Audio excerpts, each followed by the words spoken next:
कि मक्का से मदीना जब जाने का उनका वक्त हुआ, अब्दुर्रहमान जामी का, मेरे आका सल्लल्लाहु अलैहि वसल्लम मक्का के एक गवर्नर के ख्वाब में आए, उस वक्त जो शरीफ मक्का थे, और जामी का हुलिया बता करके कहा इसको मदीने आने मत देना।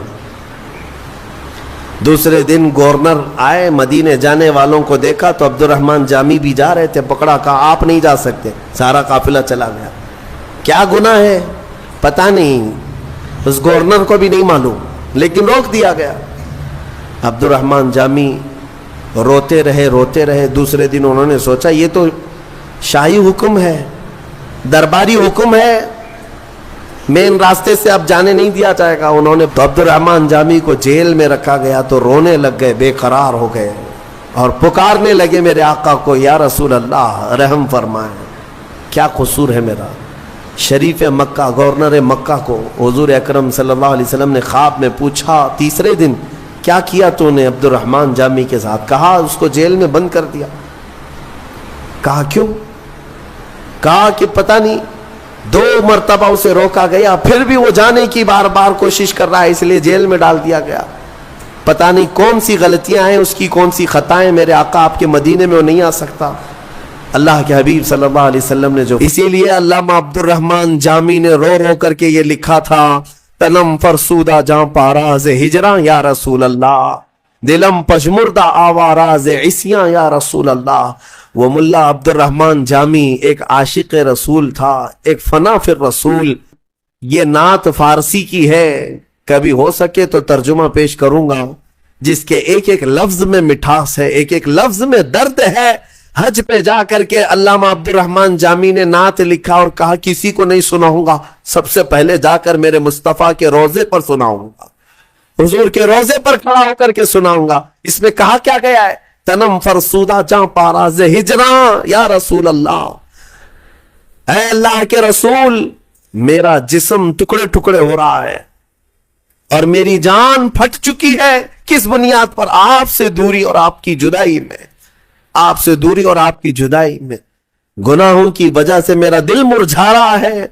ऐ अल्लाह के रसूल करम फरमा दें। और फिर कहते हैं अल्लामा अब्दुर्रहमान जामी, चुस्सुए मन गुजर आरी, मने मिस्कीन नादारी, फिदाए नक्शे नालैनत कुनम जा या रसूल अल्लाह। ऐ अल्लाह के नबी, कभी मुझ जैसे मिस्कीन और गरीब आदमी के घर की तरफ आपका गुजर हो जाए, मेरे पास कुछ है नहीं, कोई दौलत रखता नहीं, अगर एक बार मुझ मिस्कीन के घर की तरफ से आपका गुजर भी हो जाए, या रसूल अल्लाह, ये अब्दुर्रहमान जामी जहां आपके कदम पड़ेंगे उस कदम के नक्शे पर अपनी गर्दन कुर्बान करे। फिदाए नक्शे नालैनत कुनम जा या रसूल अल्लाह, मैं अपनी जान वहां पर पेश कर दूंगा जहां जहां आपके नाले पाक का नक्श पड़ेगा। तो ये नात लिख करके वो पहुंचे थे। लेकिन जानते हैं रिवायात ये बताती हैं कि मक्का से मदीना जब जाने का उनका वक्त हुआ, अब्दुर्रहमान जामी का, मेरे आका सल्लल्लाहु अलैहि वसल्लम मक्का के एक गवर्नर के ख्वाब में आए, उस वक्त जो शरीफ मक्का थे, और जामी का हुलिया बता करके कहा इसको मदीने आने मत देना। दूसरे दिन गवर्नर आए, मदीने जाने वालों को देखा तो अब्दुर्रहमान जामी भी जा रहे थे, पकड़ा, कहा आप नहीं जा सकते। सारा काफिला चला गया। क्या गुनाह है पता नहीं, उस गवर्नर को भी नहीं मालूम, लेकिन रोक दिया गया।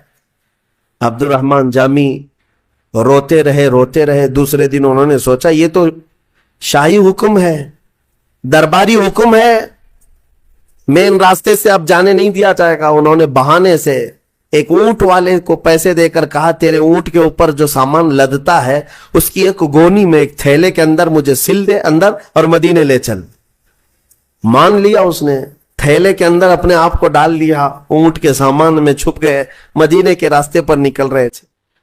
मुस्तफा करीम सल्लल्लाहु अलैहि वसल्लम से कौन सी चीज छुपी है? उस गवर्नर के ख्वाब में मेरे आका तशरीफ लाए दूसरे दिन और कहा अब्दुर्रहमान जामी फलां ऊंट पर फलां सामान में छुपकर मदीने आ रहा है, उसे रोक दो। दूसरे दिन गवर्नर गया और उसी ऊंट की तलाशी ली, सामान में वो निकल आए। कहा कि मैंने कल आपको रोका था, आज फिर जा रहे हो। आपने हुक्म अदुली की, इस बुनियाद पर आपको जेल में डाल दिया जाए। जेल में डाल दिया। गवर्नर को यह नहीं मालूम था कि किस वजह से रोका जा रहा है। अब्दुर्रहमान जामी जब जेल में अंदर थे तो फूट करके रोने लगे। एक आशिक के लिए सबसे बड़ी घड़ी यही है कि उसे मदीने से जुदा कर दिया जाए, उसकी जान निकल जाए। याद वतन सितम की यादश्ते हरम से लाई क्यों, आला हजरत ने भी यही फरमाया है, फिर के गली गली तबाह ठोकरें सबकी खाई क्यों, दिल को जो अक्ल दे खुदा तेरी गली से जाए क्यों। मदीने में अपने घर की याद आ जाना भी आला हजरत कहती है जुल्म है। मदीने में अगर अपना घर याद आ गया यह जुल्म है। मदीने में रह करके अगर किसी को अपना वतन याद आ रहा है तो अब्दुर्रहमान जामी को जेल में रखा गया तो रोने लग गए, बेकरार हो गए और पुकारने लगे मेरे आका को, या रसूल अल्लाह रहम फरमाए, क्या कसूर है मेरा। शरीफ मक्का गवर्नर मक्का को हुजूर अकरम सल्लल्लाहु अलैहि वसल्लम ने ख्वाब में पूछा, तीसरे दिन क्या किया तूने अब्दुर्रहमान जामी के साथ। कहा उसको जेल में बंद कर दिया। कहा क्यों। कहा कि पता नहीं 2 मरतबा उसे रोका गया, फिर भी वो जाने की बार बार कोशिश कर रहा है, इसलिए जेल में डाल दिया गया। पता नहीं कौन सी गलतियां हैं उसकी, कौन सी खताएं, मेरे आका आपके मदीने में वो नहीं आ सकता।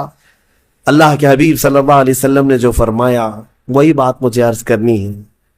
कहा कि अब्दुर्रहमान जामी को इसलिए नहीं रोका गया कि वो खताकार है, इसलिए मैं रोक रहा हूं क्या वो आकर मेरी कब्र के पास एक नात सुनाने वाला है, अगर वो सुनाया तो मुझे अपनी कब्र से बाहर आना हो।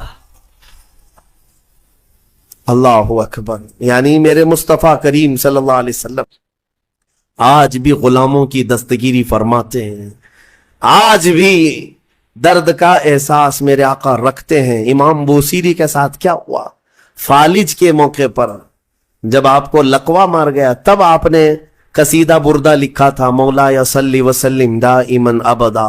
170 अशार लिखे थे। फालिज हुआ था लकवा और उस वक्त भी मेरे आका ख्वाब में तशरीफ लाए और सिर्फ हाथ उनके जिस्म पर फेर कर दुआ किया कि अल्लाह तुझे शिफा दे दे, और जो तूने मेरी तारीफ में कसीदा लिखा ले मैं अपनी चादर तुझे तोहफे में देता हूं। चादर भी अता की, इतना दिया सरकार ने मुझको जितनी मेरी औकात नहीं, ये तो उनका करम है वरना मुझ में तो ऐसी बात नहीं। मेरे करीम से अगर कतरा किसी ने मांगा दरिया बहा दिए हैं, दुर्बे बहा दिए हैं। और इसीलिए मेरे इमाम आला हजरत ने सच कहा है, कौन देता है देने को मुंह चाहिए और देने वाला है सच्चा। मेरे आका सल्लल्लाहु अलैहि वसल्लम को अगर तुम नहीं महसूस कर पाए तो आज आ जाओ, इस आयत को पढ़ो।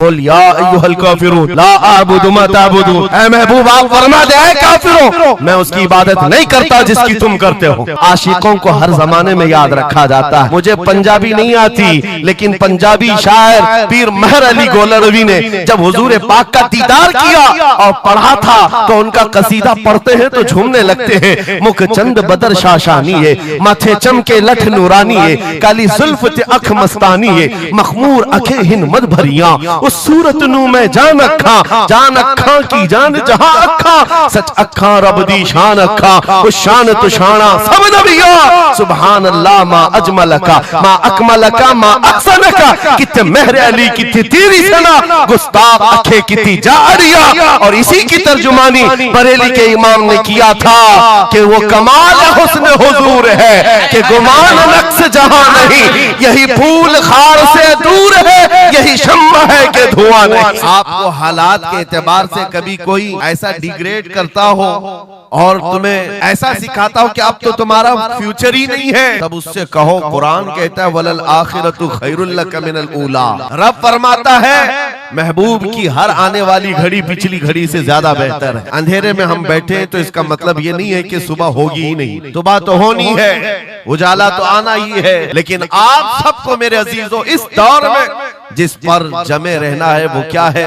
वो ईमान पर इस्तिकामत है। आज मैं आपके दरमियान यहां से खिताब कर रहा हूं। मुझे ये जब आपकी कमेटी वाले हजरात आए थे, मुझे पहले तो जगह का इल्म नहीं था, लेकिन जब बताया गया तो मैं हैरत में था। इधर ही करीब में कमिश्नर हाउस भी, हाँ यहीं सामने आकर के हमें खिताब करना है, कोई बात नहीं। आज यहाँ से लेकर बंगाल की खाड़ियों, गुजरात से लेकर कश्मीर तक, हर जगह तकरीबन 22 स्टेट में मैं जाकर देख कर आ रहा हूँ। पिछले 200 जलसों से खिताब कर, हर जगह का डीएनए मुसलमानों का एक ही है। हुजूर की मोहब्बत पर इम्तिहान देने के लिए हर जवान अगर तैयार है तो फिर आगे बात की जाएगी। बार बार तुम्हें कोई कछोके देता रहे, वसवसे डालता रहे, सोशल मीडिया पर तुम्हारे जज्बात को उभारते हुए तुम्हारे लिए गंदी बातें करे कि ये कट रहे हैं, मुल्ले काटे जा रहे हैं, मारे जा रहे हैं, गज्जा में इनके साथ ऐसा विनाश किया जा रहा है, 20,000 लोगों को मार मार कर बारूद से राख बना दिया गया है। ये सारी बातें तुम्हारे पास लाते हैं तो कुछ जवान ये समझते हैं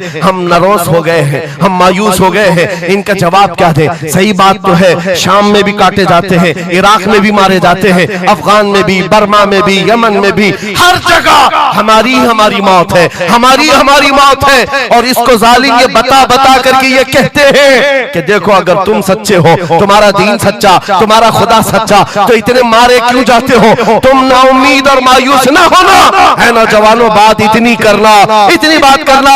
ऐ नादान, तुझे पता नहीं हमारा मसला क्या है, तुझे पता नहीं हमारा मसला क्या है। हम जो है ना वो रसूलुल्लाह को शमा समझते हैं, और जितने हैं ये परवाने हैं, और परवाना होता ही है मरने के लिए। सलाहुद्दीन की एक बात बहुत मशहूर थी, वो बड़े बड़े कैदियों को आजाद करने में मशहूर थे, बड़े बड़े जर्नलों को, सिपाहियों को आजाद करते थे। 1 लाख से ज्यादा सिपाहियों को आजाद किया जो जंग में कैदी होकर आए थे, बहुत सारे लोगों को आजाद किया। पुरनिस को जब गिरफ्तार करके लाया गया और फिर सलाहुद्दीन अय्यूबी के पास पेश किया गया, पूछा सलाहुद्दीन ने क्या गुमान है तेरा मेरे मुताल्लिक? उसने कहा अब तक जो सुनता आया वही है कि आप रहमदिल हैं, खैरखा हैं और बहुत जल्दी आजाद करते हैं। सलाहुद्दीन ने कहा अब तुझे अगर आजाद किया तो अल्लाह का अजाब आ जाए, अल्लाह का अजाब आएगा। और उसके बाद तलवार उठाई, उसकी गर्दन पर रखा। 2.5 साल पहले तूने कमजोर मुसलमानों को कहा था बुलाओ मोहम्मद को, कहां है ये देख, मोहम्मद रसूलुल्लाह ने मुझे भेजा है और तेरी गर्दन लेने के लिए भेजा है। तू रसूलुल्लाह को पुकारता है, अभी गुलाम जब तक जिंदा है वो काफी है। और उसके बाद तारीख में ये बात लिखी हुई है मेरे अजीजों, सलाहुद्दीन अय्यूबी बीमारी के आलम में 2.5 साल का जो अरसा गुजारा है, इस बात के इंतजार में कि जब तक हुजूर पाक की तरफ से जवाब नहीं दूंगा उस वक्त तक सलाहुद्दीन कभी बिस्तर पर एक रात भी नहीं सोए।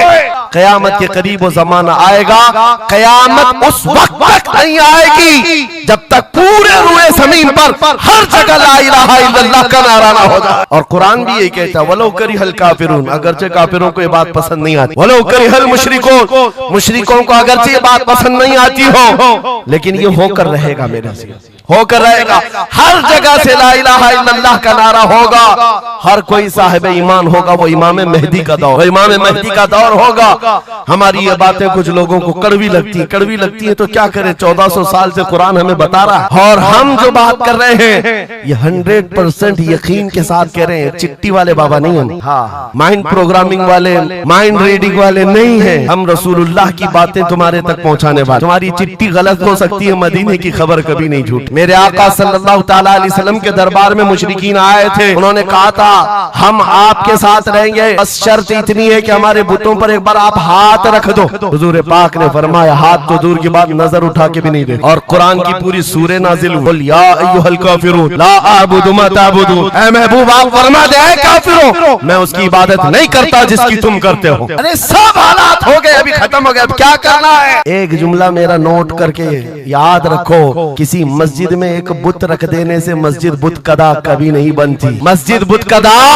कभी नहीं बनती। तारीख गवाह है, काबे के अंदर 360 रखे थे तब भी काबा कावा ही था। मुरादाबाद के उस आलिम रब्बानी जिनकी जुबान में अल्लाह ने भला की तासीर दी थी, जब बोलते थे तो हजारों का मजमा रोने लगता था, हुजूर की मोहब्बत में दिल धड़कने लगता था। उस किफायत अली काफी को अंग्रेजों ने गिरफ्तार किया, इसलिए कि अंग्रेजों के जमाने से आज तक ये बात चली आ रही है, तोपों से इतना डर नहीं लगता जितना उलमा की जुबानों से डर लगता है। कोई गुल बाकी रहेगा न चमन रह जाएगा, पर रसूलुल्लाह का दीने हसन रह जाएगा। सब फना हो जाएंगे काफी वो, लेकिन हश्र तक नाम हजरत का जुबानों पर चलन रह जाएगा। मुरादाबाद और बरेली में सिर्फ 100 किलोमीटर का फासला है। एक आशिक को तुमने फांसी दे दी। यही जमाना है जब आला हजरत बरेली में पैदा हो रहे हैं। अंग्रेजों के ख्वाबो ख्याल में भी नहीं है एक आशिक के खत्म होने के बाद दूसरा जो उठेगा वो क्या हंगामा करेगा। और बरेली के ताजदार ने हंगामा ऐसा किया है, चप्पे चप्पे से आज आवाज आती है, डाल दी कल्ब में अज़मत मुस्तफा सैयदी आला हजरत पे लाखों सलाम। फअऊज़ु बिल्लाहि मिनश शैतानिर रजीम, बिस्मिल्लाहिर रहमानिर रहीम।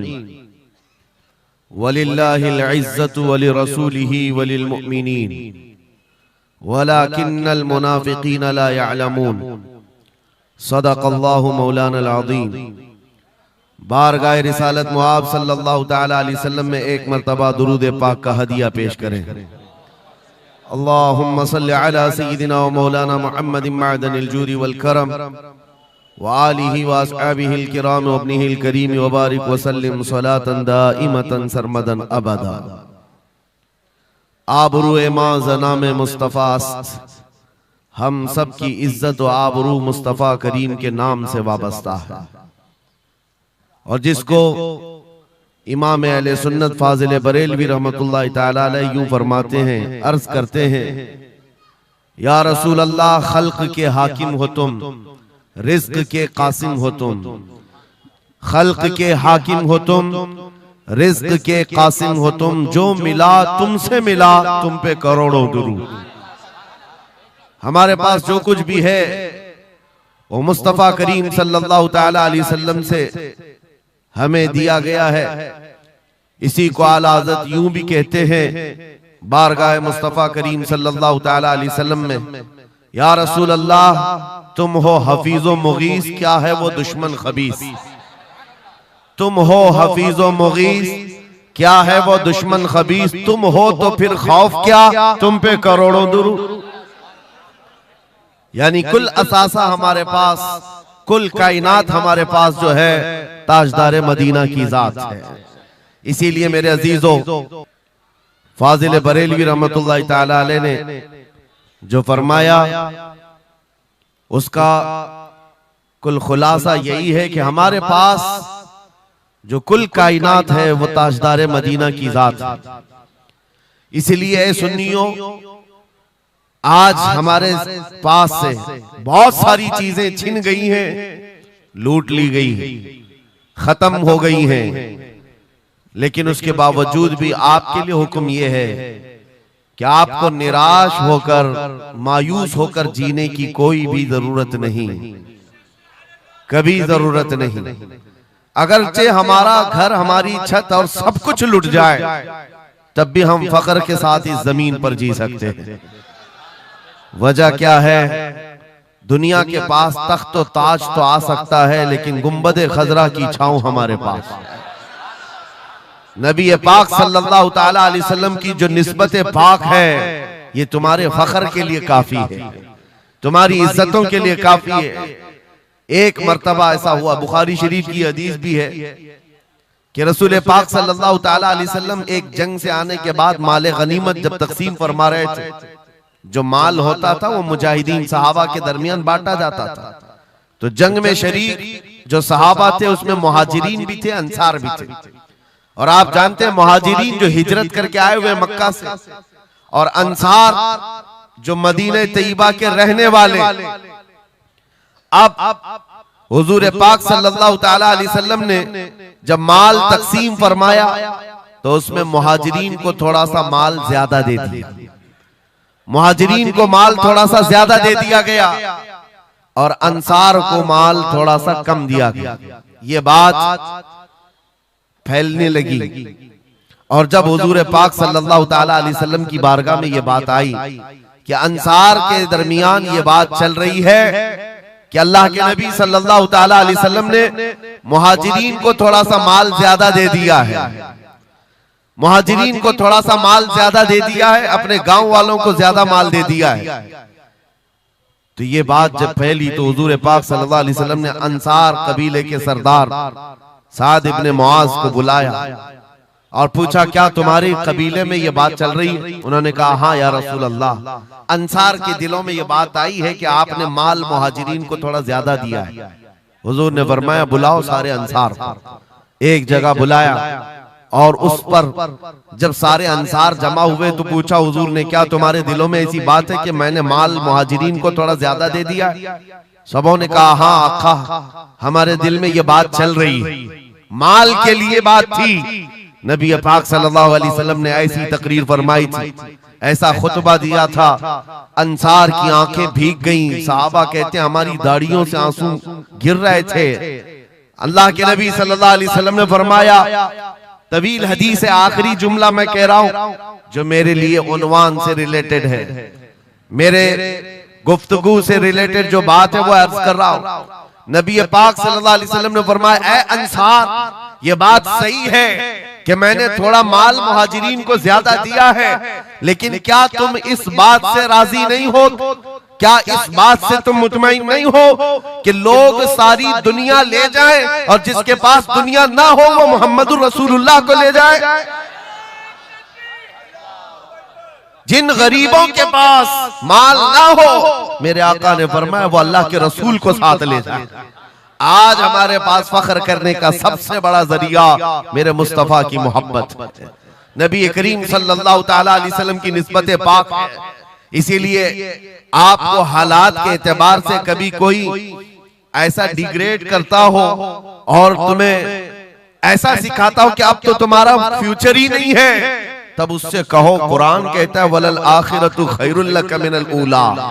रब फरमाता है, महबूब की हर आने वाली घड़ी पिछली घड़ी से ज्यादा बेहतर है।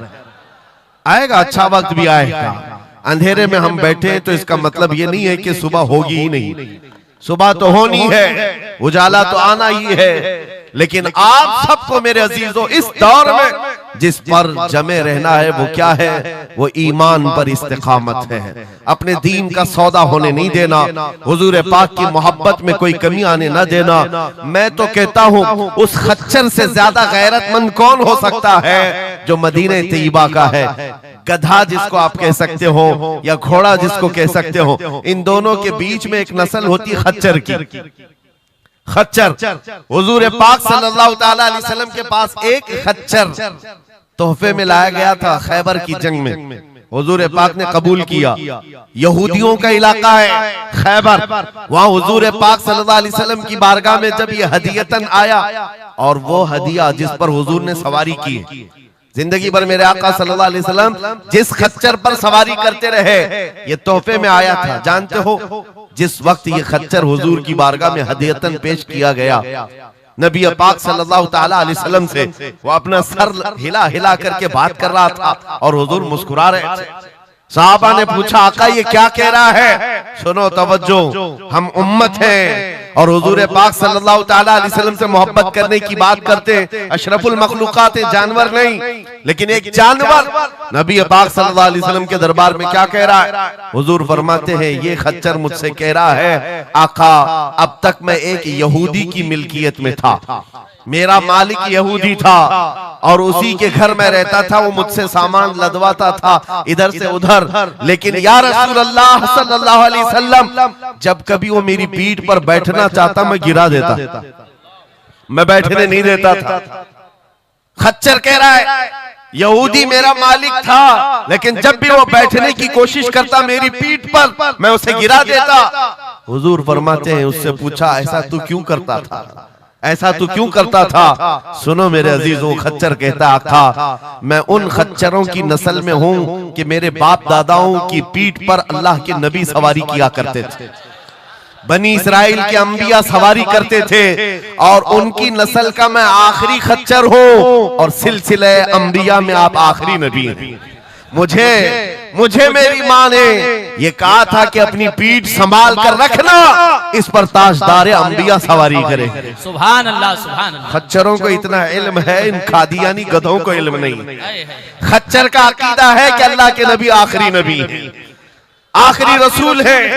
मेरे अजीजों अपनी पीठ को संभाल कर रखा कि कोई और बैठने ना पाए, कि अल्लाह के रसूल बैठने वाले हैं। और उसके बाद आपको पता है उस खच्चर पर सवारी सिर्फ रसूलुल्लाह ने फरमाई, और वो खच्चर कितना गैरतमंद था, कितना गैरतमंद था कि उस पीठ पर किसी और आलाइश को और नापाकी को कभी गवारा नहीं किया।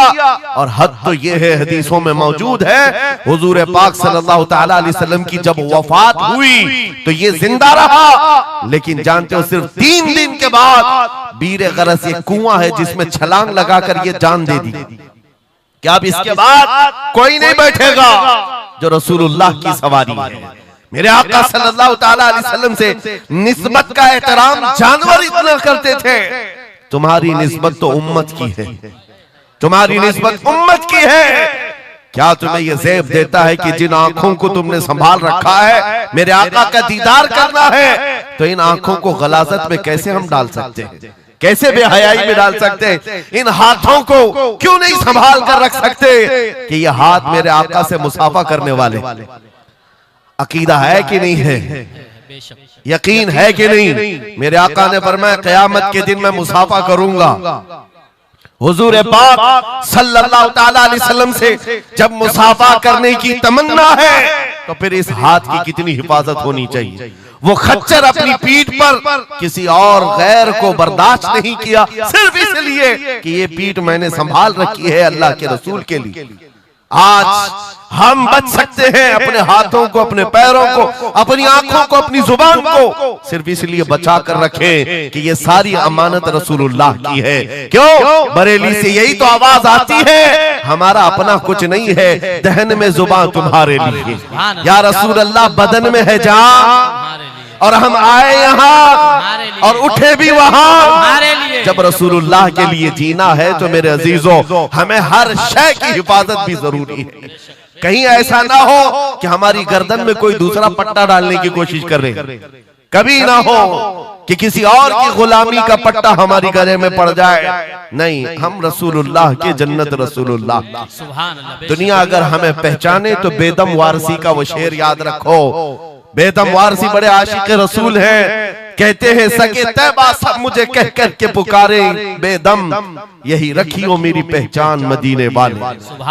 दुआ ये करते थे कि ऐ अल्लाह, ऐ रसूल पाक मेरी पहचान इतनी बना दे कि दुनिया मुझे तैबा का कुत्ता कहे, इसके अलावा मेरी कोई पहचान ना हो।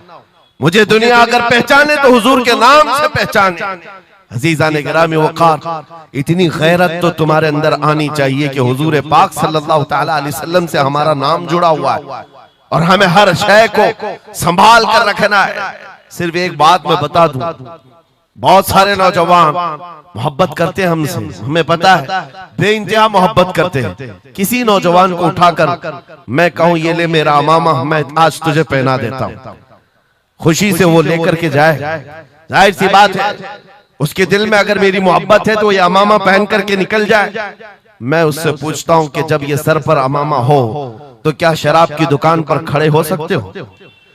क्या किसी आवारा गर्दी में जा सकते हो? सर के अमामे की कदर तुम रखे हुए बार बार दिल में ये ख्याल आएगा कि नहीं मैं इस लिबास के साथ, इस अमामे के साथ यहाँ खड़ा रहूंगा तो दुनिया क्या सोचेगी?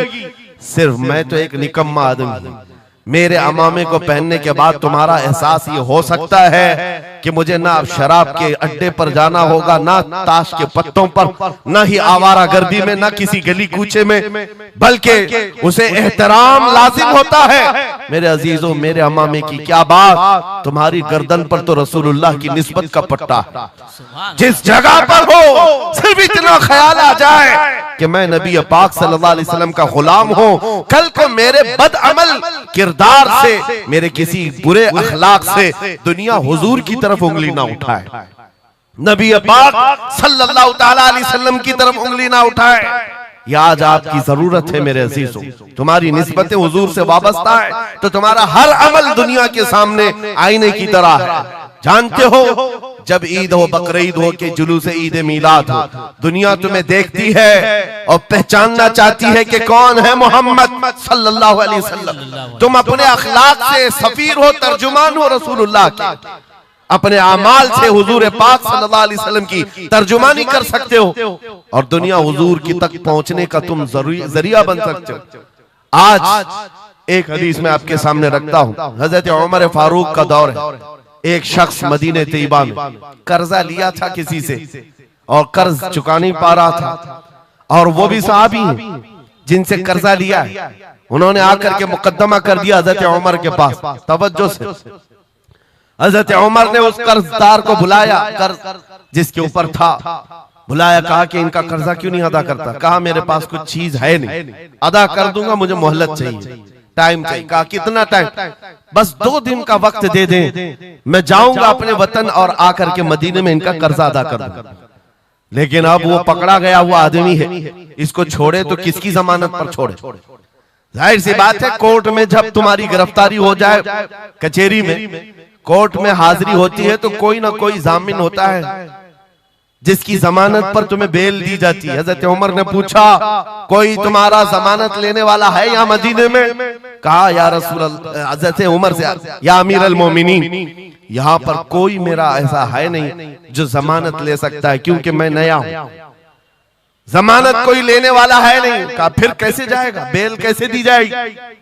भरे मजमे में से एक सहाबी हजरत अबू दरदा खड़े होते हैं, कहते हैं अमीरुल मोमिनीन, मैं इसकी जमानत लेता हूं, मैं इसकी जमानत लेता हूं। हजरत उमर फारूक ने कहा, अगर ये बंदा 2 दिन के बाद नहीं लौटा तो तुम्हें जेल में रखा जाएगा। जामिन के साथ यही होता है ना। तो उन्होंने कहा मुझे तस्लीम है।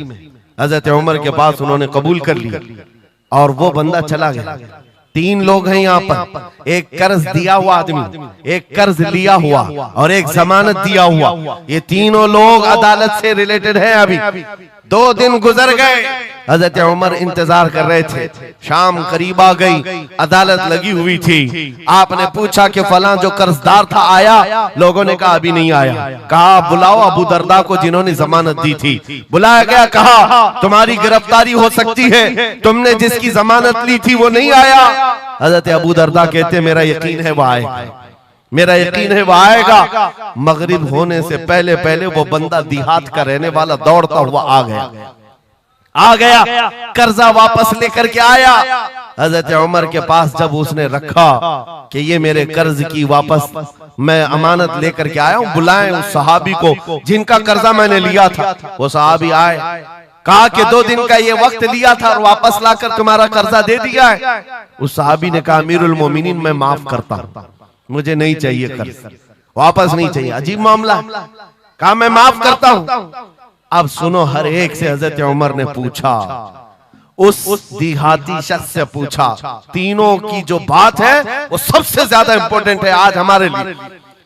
उस कर्जदार से पूछा, तू भाग गया था, अपने घर गया था और यहाँ मदीने में कोई तुझे पहचानता नहीं था, गया था तो वापस वहीं से वहीं चला जाता कहीं तो तुझे ढूंढना मुश्किल होता। क्या बात है कि तू वापस लौट करके आया इस कर्जे को अदा करने के लिए? वो गरीब इंसान कहता है अमीरुल मोमिनीन, चाहता तो मेरे पास रास्ते थे, उधर से उधर भाग जाता। मुसलमानों सुनो, जो लोग धोखाधड़ी करते हैं और लोगों के पैसे गबन करके खा करके बैठे रहते, वो एक सहाबी है, गरीब है, कहते अमीरुल मोमिनीन मैं चाहता तो उधर से भागकर चला जाता, लेकिन दिल में ये ख्याल आया कि अगर मैं चला गया तो बाद में दुनिया ये ना कहे कि मोहम्मद अरबी के गुलाम गद्दार होते, कहीं दुनिया ये ना कहे कि मोहम्मद अरबी के गुलाम धोखेबाज होते हैं। मेरे अमल से मेरे नबी की बारगाह में कोई उंगली ना उठाए, इसलिए मैं वापस आ गया। दूसरे वो सहाबी को हजरत उमर ने पूछा जिन्होंने जमानत दी थी, अबू दरदा तुम तो इसको पहचानते भी नहीं थे, तुमने जमानत क्यों दे दी? क्या यकीन था तुम्हारा कि ये आएगा? हजरत अबू दरदा कहते हैं डर तो सबको था, अजनबी को कौन जमानत देता है, लेकिन या अमीर अल मोमिनीन बात इतनी थी, पूरे मजमे में सन्नाटा था, एक अजनबी के लिए जमानत देने वाला कोई नहीं था। मैं सिर्फ इसलिए खड़ा हो गया कि कल को दुनिया ये न कहे मोहम्मद अरबी के गुलामों में मदद करने का जज्बा खत्म हो गया, कोई हुजूर के बारे में ये न कह दे कि इनके गुलामों में रवादारी खत्म हो गई है। लोगों की मदद करने का जज्बा खत्म हो गया।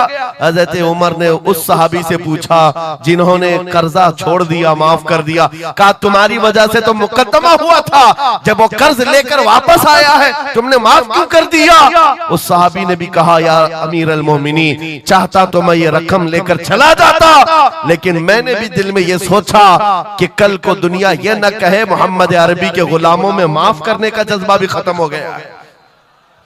तीनों का अमल हुजूर से रिलेटेड है, तीनों का अमल नबी पाक सल्लल्लाहु ताला अलैहि वसल्लम से ताल्लुक रखता है। सुन्नियों, क्या आज हमारे हर अमल के साथ हमें ये नहीं सोचना चाहिए दुकान में बैठकर हो सकता है तुम 1 रुपया ज्यादा किसी को डाल दो, 1 रुपये से तुम्हारा कुछ होता नहीं, लेकिन साथ सामने आए हुए आदमी का ईमान बिगड़ न जाए, कहीं तुम्हारा चेहरा, तुम्हारी दाढ़ी, तुम्हारी टोपी, तुम्हारे नाम से वो दिल में ये नफरत ना पाल ले कि मोहम्मद अरबी के गुलाम झूठे होते हैं, नाउज़ बिल्लाह। तुम्हारे अमल से नबी पाक सल्लल्लाहु ताला अलैहि वसल्लम की तरफ उंगलियां उठाई जा सकती। इसलिए होना भी तो इंग्लैंड की बात है, माजी करीब की बात है। बस में एक कंडक्टर ने एक नौजवान को ½ पाउंड जो पेनी होती है वहां पर ½ पाउंड ज्यादा दे दिया था, टिकट पैसे लेकर के वापस जो चेंज देना था ½ पाउंड ज्यादा दे दिया था। वो नौजवान ने ले लिया, रख लिया, कहा इसको क्यों लौटाऊं, इसको क्यों लौटाऊं, लेकर बैठा रहा। 1 घंटे का सफर था, दिल में 2-3 मरतबा ख्याल आया ½ पाउंड लेकर करूं भी क्या, इसको दे देता हूं। फिर दिल में ख्याल आया इसको देकर क्या करूं इस काफिर को। बाद में इसी कश्मकश में बात ऐसी आई कि वो नौजवान कहता है बस से उतरने से पहले मैंने वो ½ पाउंड कंडक्टर को दे दिया, कहा आपने 1 घंटा पहले मेरा टिकट निकाला था, उसमें ये ½ पाउंड आपने ज्यादा मुझे लौटाया था, ये ले लीजिए आपकी। वो कंडक्टर कहता है ये गलती से ½ पाउंड ज्यादा नहीं गए थे, मुसलसल कई सालों से मैं इस्लाम को पढ़ रहा हूं, मोहम्मद अरबी सल्लल्लाहु अलैहि वसल्लम की सीरत पढ़ रहा हूं, नबी पाक सल्लल्लाहु अलैहि वसल्लम की सीरत का सबसे अहम चैप्टर मैंने ये पढ़ा था कि वो सबसे ज्यादा अमानतदार थे। मैंने आज ये तय किया था किसी मुसलमान को मैं देखूं कि वो 1400 साल पहले वाली अमानत अब भी बाकी है या नहीं, तूने ½ पाउंड लौटा करके मेरे ईमान को मजबूत कर दिया, अब मैं इस्लाम में दाखिल होता हूं। सुभान अल्लाह। सो नारे तकबीर, नारे रिसालत, अज़मते रसूल। तुम्हारा छोटा सा अमल, वो नौजवान कहता है ½ पाउंड में मैं मेरा इस्लाम बेच भी सकता था और लौटा दिया है तो किसी बंदे के हुजूर की गुलामी में दाखिल होने का सबब भी बन गया।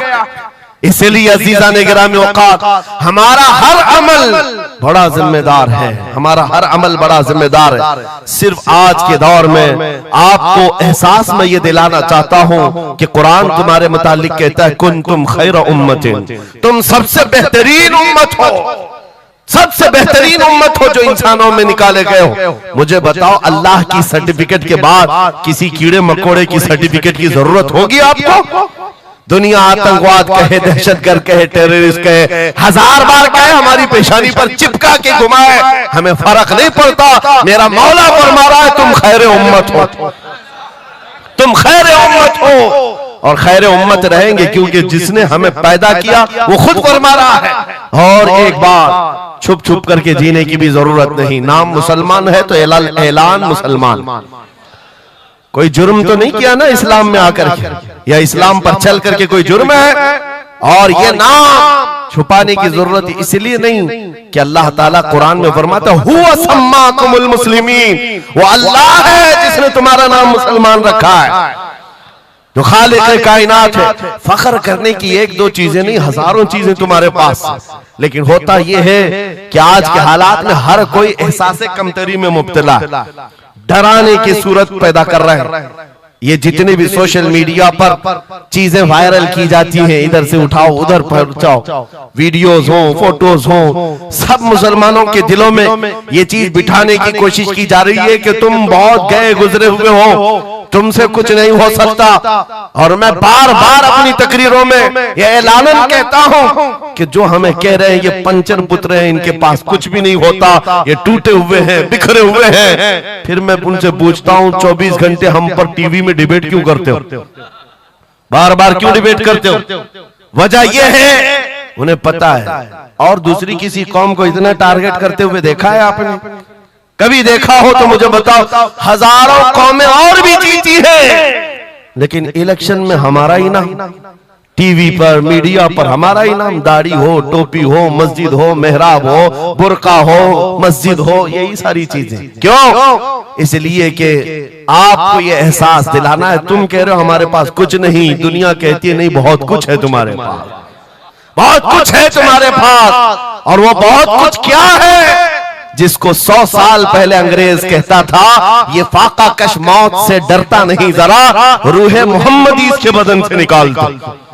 हाँ, इकबाल ने कहा था, अंग्रेजों का ये नारा था, रूहे मोहम्मदी इनके पास है। हुजूर से मोहब्बत और उनके साथ वफादारी का जो जज्बा है ये बहुत ही मजबूत है, बहुत मजबूत है। और मैं अपनी तकरीरों में पूरा फोकस इसी बात पर करता हूं कि किसी की शमा अगर मध्यम हो रही हो, लौ कम हो गई हो, हम उसको और भड़का दें, ताकि इश्क रसूल की आग जब जलती है, आला हज़रत फरमाते हैं, ऐ इश्क तेरे सदके जलने से छुटे सस्ते, वो आग लगाई है जो आग बुझा देगी, जो आग बुझा देगी वो आग लगाई है।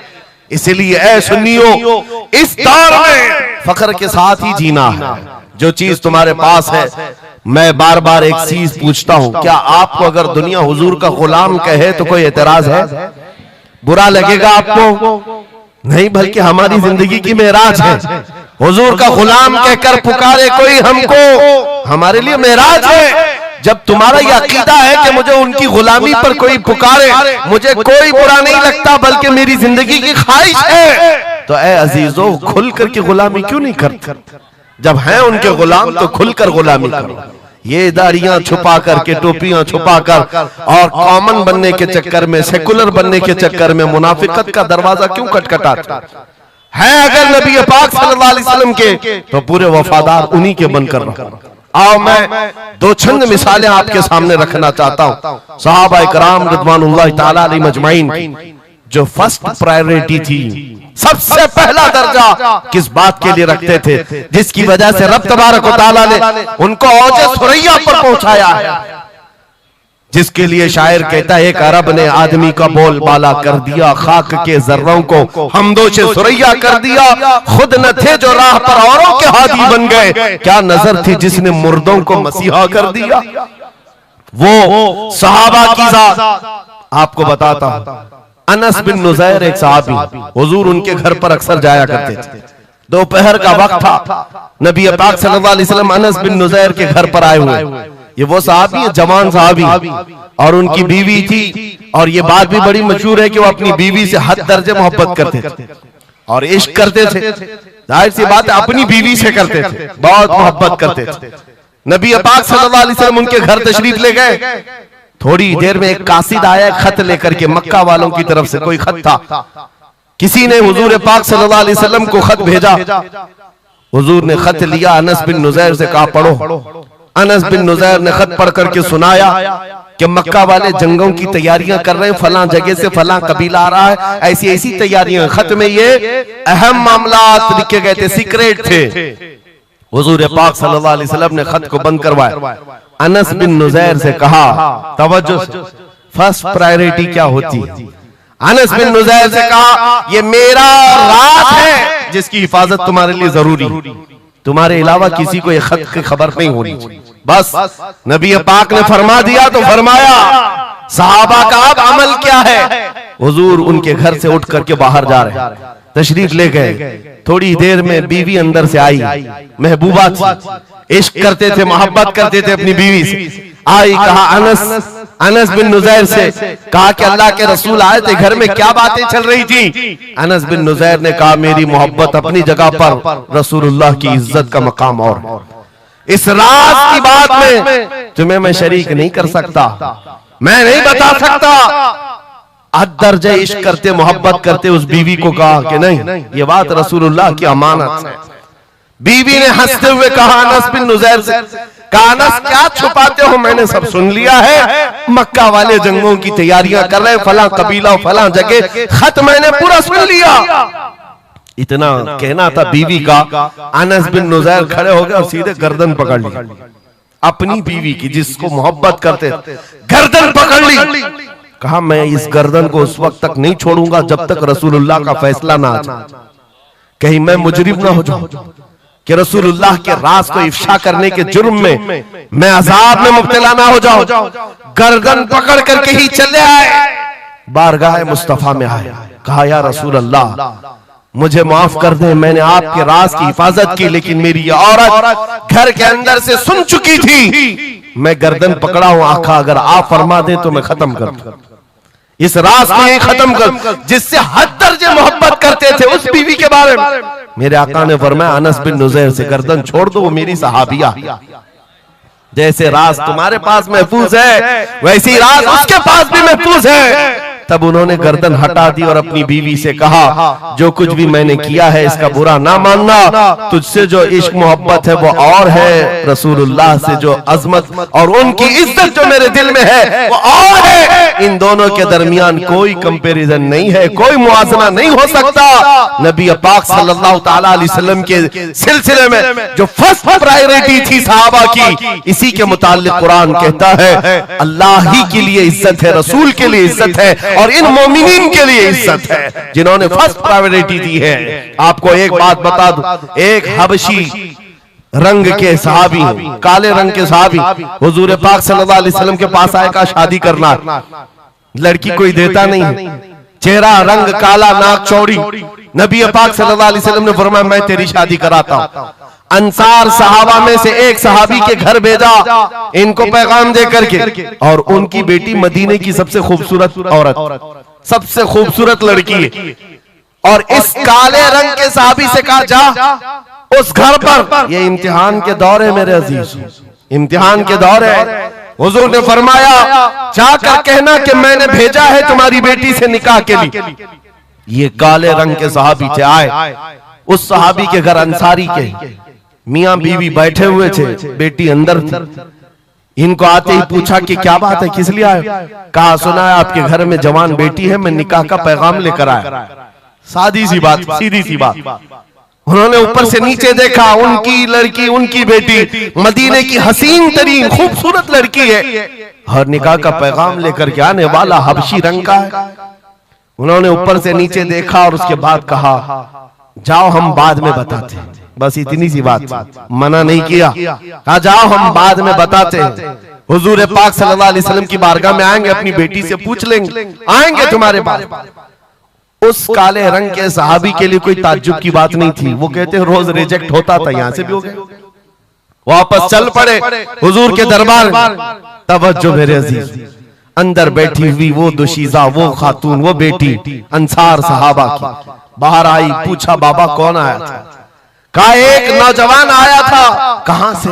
रसूलुल्लाह ने भेजा था। किस लिए? बेटी ने पूछा बाप से। बाप कहता तेरे निकाह का पैगाम लेकर के आया था। बेटी ने पूछा आपने क्या कहा? कहा कोई मैच नहीं है, तुम्हारा और उसका कोई मैच नहीं था। मैंने कहा बाद में देखा जाएगा। बेटी वहीं खड़ी होकर के कहती है बाबा आपको पता है आपने किस कासिद को वापस भेजा है? आपने उस आने वाले के रंग को देखा, भेजने वाले के हुस्न को नहीं देखा। किसने भेजा आपने वो नहीं देखा। आपको तो इस बात का ख्याल आना चाहिए अल्लाह के रसूल के कह देने के बाद फिर अपनी ख्वाहिशात कोई माने नहीं रखती, कोई मैचिंग नहीं होती है। जब रसूलुल्लाह ने फरमाया है फर्स्ट प्रायोरिटी हुजूर की बात होती है। ये सहाबी अपनी बेटी की बात सुनकर वापस लौट आए और दौड़ते हुए बारगाह मुस्तफा में आते हैं। मेरे आका के पास वो नौजवान सहाबी जो अपनी रिजेक्ट की खबर सुना ही रहे थे, ये दौड़ते हुए अंसारी सहाबी आए, कहा या रसूल अल्लाह गलती की माफी, मैंने ताखीर की, इस खता की माफी के लिए आया हूं। मैंने इन्हें मना नहीं किया था, थोड़ी देर का वक्त मांगा था। ऐ अल्लाह के नबी मैं हाजिर हूं, मेरी बेटी भी दिलो जान से हाजिर है, आपके फरमान पर लब्बैक है या रसूल अल्लाह। हुजूर पाक की बारगाह में जब वो सहाबी ने कहा मेरे अजीजों ये सहाबा का वो ईमान था जहां उन्होंने अपनी ख्वाहिशात को खत्म कर दिया था, अपनी ख्वाहिशात को कत्ल कर दिया था। वो ये नहीं देखते थे मेरे मैच क्या है, मेरी ख्वाहिश के मुताबिक क्या चीज है। आज जैसे दीन पर अमल करने के लिए भी नौजवान ये सोचते हैं मेरी मर्जी के मुताबिक हो तो अमल करूंगा। नहीं, हम यहाँ पर जीने के लिए आए हैं, अपनी मर्जी से जीने के लिए नहीं आए, रसूलुल्लाह की मर्जी से जीने के लिए आए हैं। ताजो शरिया ने जिसके मुतालिक कहा था, जिंदगी ये नहीं है किसी की किसी के लिए, जिंदगी है नबी की नबी के लिए। ना समझ मरते हैं जिंदगी के लिए, जीना मरना है सब कुछ नबी के लिए। सुभान अल्लाह। अल्लाह, नारे तकबीर, नारे रिसालत, नारे हैदरी, उलमाए अहले सुन्नत, हजरत अल्लामा मुफ्ती सलमान अजहरी साहब। सुभान अल्लाह, सुभान अल्लाह। मेरे अजीजों, उन सहाबा ने फर्स्ट प्रायोरिटी जो दी है वो गैरत के साथ जिया करते थे कि हुजूर की बात है तो फिर सबसे पहली बात।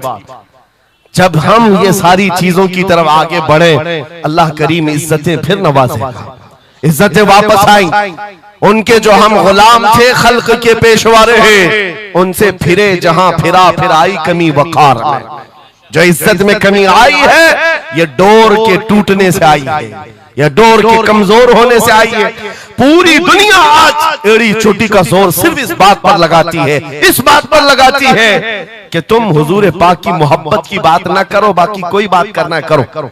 आपको पता है नमाजों की तबलीग करने वाले चिल्ले छट्टियां और भी दीगर बहुत सारे लोग मौजूद हैं। छठी शरीफ तो सरकार गरीब नवाज की मैंने साथ में कह दिया, लेकिन नमाजों की सिर्फ अमल की तबलीग करने वाली बड़ी बड़ी जमातें हैं, उनसे ना गवर्नमेंट को कोई खतरा है ना इजराइल को खतरा।